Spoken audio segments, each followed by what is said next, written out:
it should be completed pretty soon. Say? Yeah, I just wanted you to, if you could expand a little bit on what this means to Iran, the pressure that these deals are now placing on it. Well, I think ultimately Iran maybe will become a member of this whole thing, if you want to really know the truth. Look, in the end, you're going to have everybody together with the United States. And beyond the United States, you'll have other major powers involved. And with it, not have to be signed into it because it's a region, but with it. And I could see Iran. Look, someday I'd love to help Iran. I'd love to get Iran back on track. Their GDP went down 27%. They've gone from a rich country to a poor country in a period of 3 years. And I'd love to get them back on track. They just can't have nuclear weapons. It's nuclear weapons, and it's always death to Israel. That's all they shout is death to Israel. So they can't have nuclear weapons, but they can have what they want. I mean, they should be a great nation. They're great people. I know so many Iranians. I have a lot of Iranian friends. It should be a great nation, and we want it to be a great nation, but we can't have nuclear weapons. And I could see Iran, ultimately, it sounds, right now, it doesn't sound like something that would happen, but I see it happening. Ultimately, they'll all be one unified family. It'll be an amazing thing. Probably has never happened in the Middle East, because the Middle East is known for conflict and fighting. Can we ask the President, is this a full normalization? Is this a full normalization? And did you and the Prime Minister want to say anything about the sale of F-35s to the UAE? No, but I think that is moving along. That process is moving along. It's a good process. We've had an incredible relationship long term. We've never had a dispute with UAE. They've always been on our side. And that process is moving along, I think, hopefully rapidly. Well, we have You're also trying to remove Sudan from the state-sponsored list of terrorism.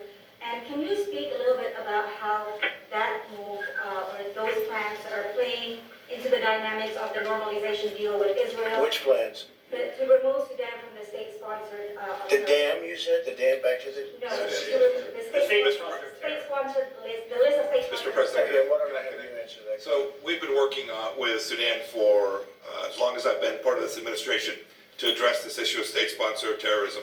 They did all the things that they needed to do. These two leaders of Sudan did all the right things. We now have a civilian-led government inside of Sudan.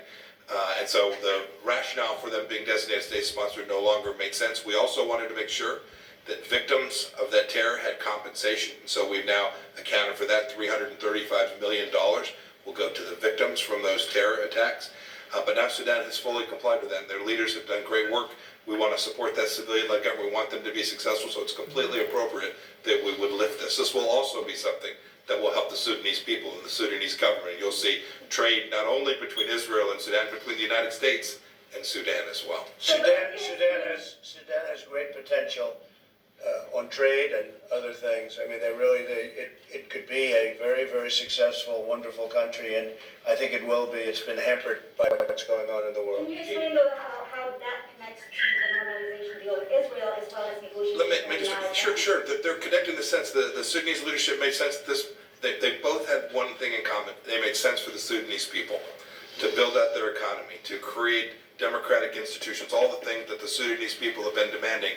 They're connected in the sense of the Sudanese leadership is now driving towards a really good outcome and improved life for the people of Sudan, and we think for the broader region in North Africa as well. And with the leaders on the phone, they've been incredible leaders, I will say. They have been incredible leaders. You have great leadership now, which you haven't had in the past. Please. Yeah, I was going to ask you, obviously you're going to be hitting the road the next couple of days. Are you envisioning any sort of meeting here in Washington between the Sudanese as well as the Israelis? And then, I'm just curious, what's it like to try to do something like this while also campaigning? And you're trying to, I know you've got but trying to do something like this. My life. Do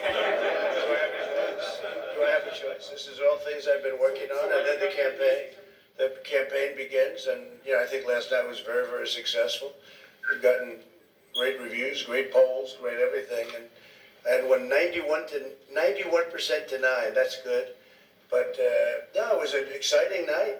A tremendous audience, I understand. They are bigger than they even thought, and it was certainly an exciting night. But I have to, this is my day job. I have to do this. This is very important. So are they coming to DC soon? We will have them, along with some other countries that you will be hearing about coming, probably simultaneously. And then ultimately we're going to have a big reunion at the end where everybody's here and everybody's going to be signed. And we expect that Saudi Arabia will be one of those countries. and highly respected. The king and the crown prince are all just highly respected in the Middle East. And Mohammed from UAE, very highly respected, a warrior. He's really a great warrior. So they'll all come together. We're going to have a big, beautiful party at the end, okay? And you'll be there, okay? Okay, anybody else have a question? Another question about the debate last night. Yeah. You know, I know obviously this is very informative. I think everybody was watching the debate last night.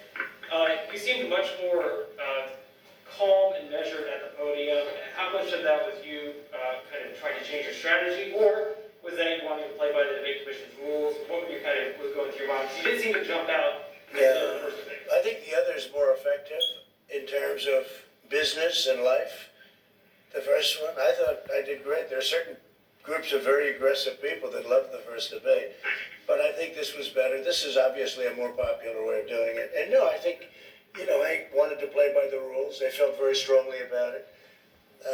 It's two different styles. I'm able to do different styles, if you had to, but this seemed to be much more popular.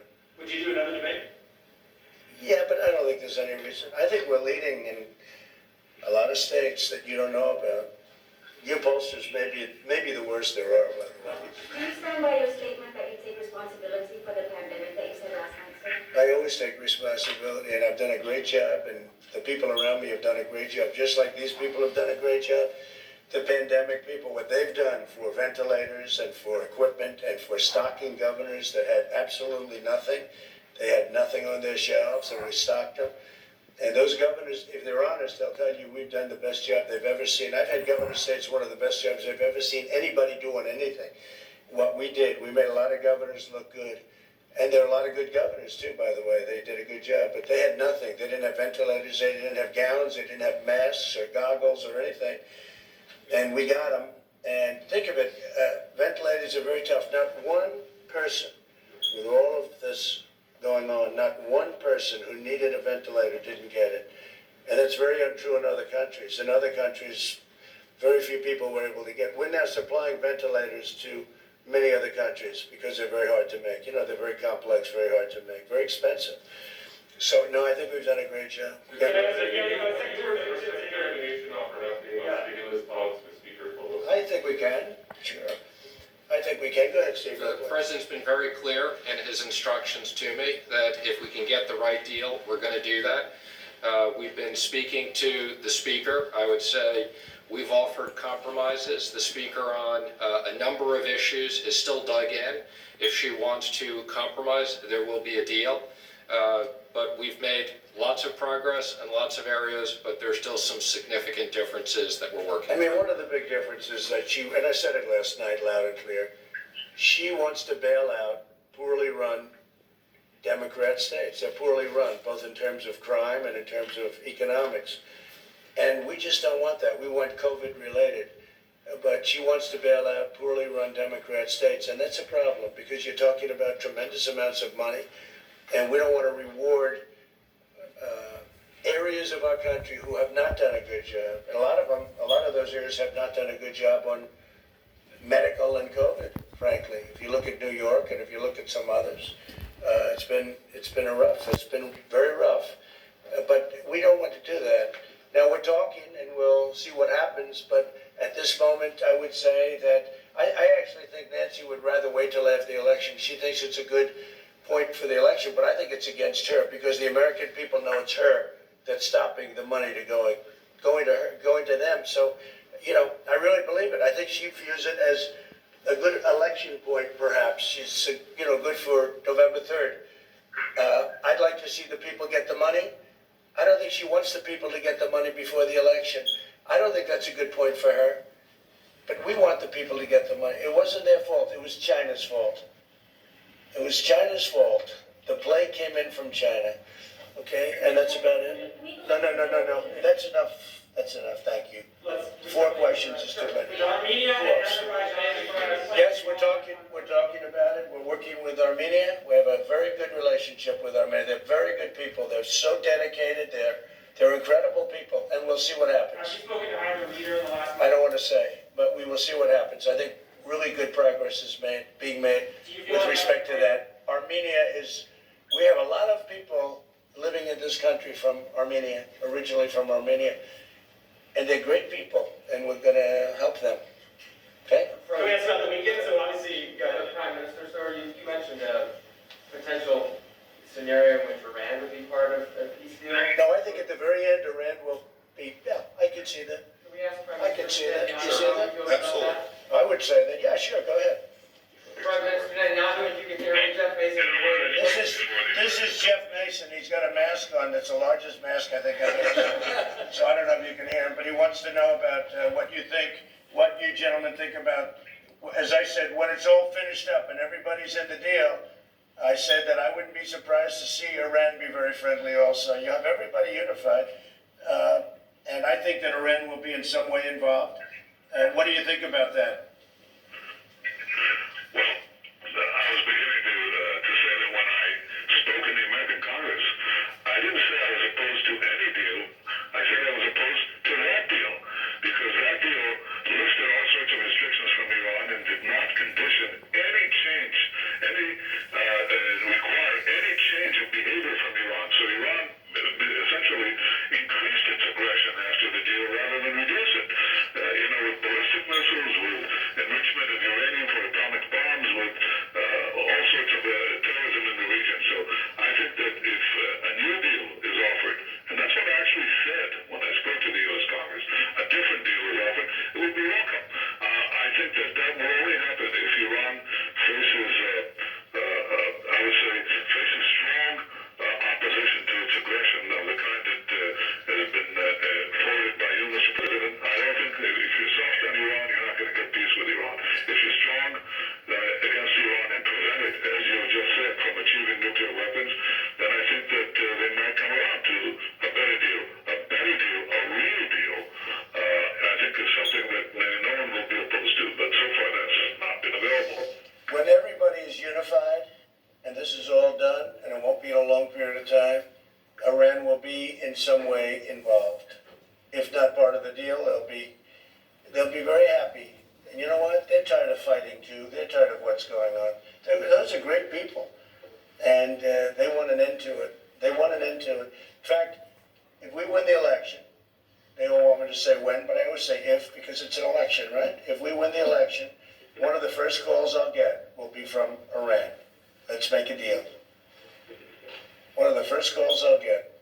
So they don't want me to win, and Russia doesn't want me to win either. You know what's unique about those two countries? They both don't want me to win, and that's okay. But I think we're going to win, and I think if you start looking at what's happening in these states and the votes that are coming in, and the amount of votes that are coming in, and the great red wave hasn't hit yet. That hits in a few days. It's going to be a great red wave like you've never seen before. You're going to have a wave like you've never seen before. It's going to be all red, and it's going to be a thing of beauty. Have a good time, everybody. Thank you.